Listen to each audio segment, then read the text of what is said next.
Need more adjustment than the iron angle brackets provide? Let's go over how to modify them. Hey everyone, Jason from Iron Fence Shop.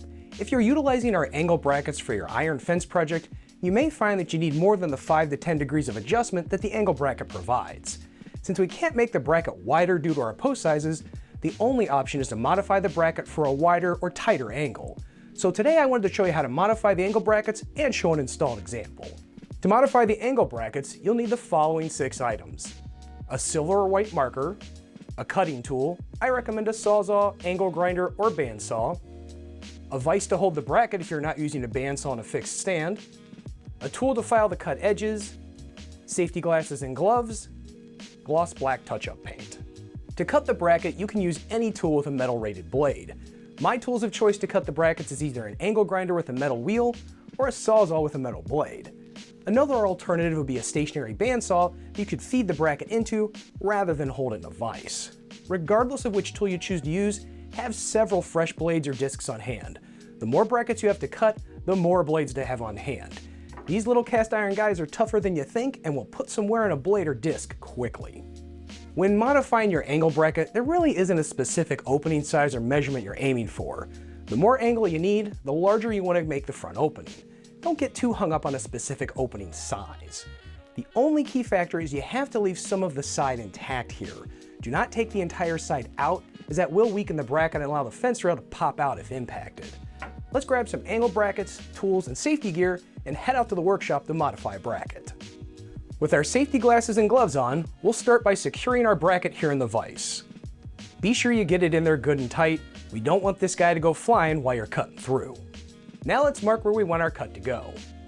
I find the metallic or silver Sharpies are good for showing up on the black finish.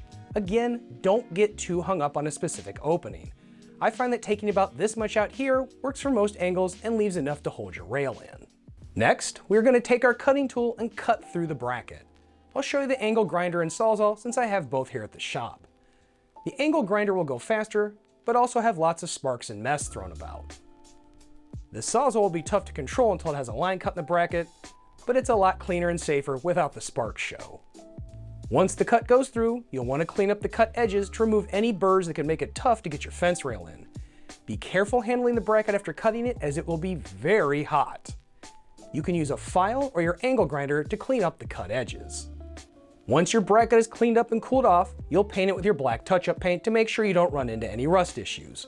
If you aren't using the paint we supplied, make sure it's a gloss black paint with a rust inhibitor.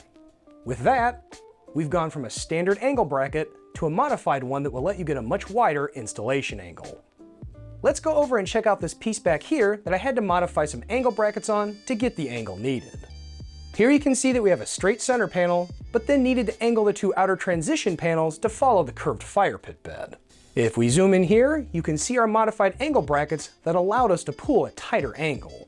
If you find your panel is too loose in the bracket, you can drill the top of the bracket and fence rail and put a screw into it. However, I find that's rarely needed. I had to make a pretty big opening in my brackets here, and as you can see, it's in there pretty good.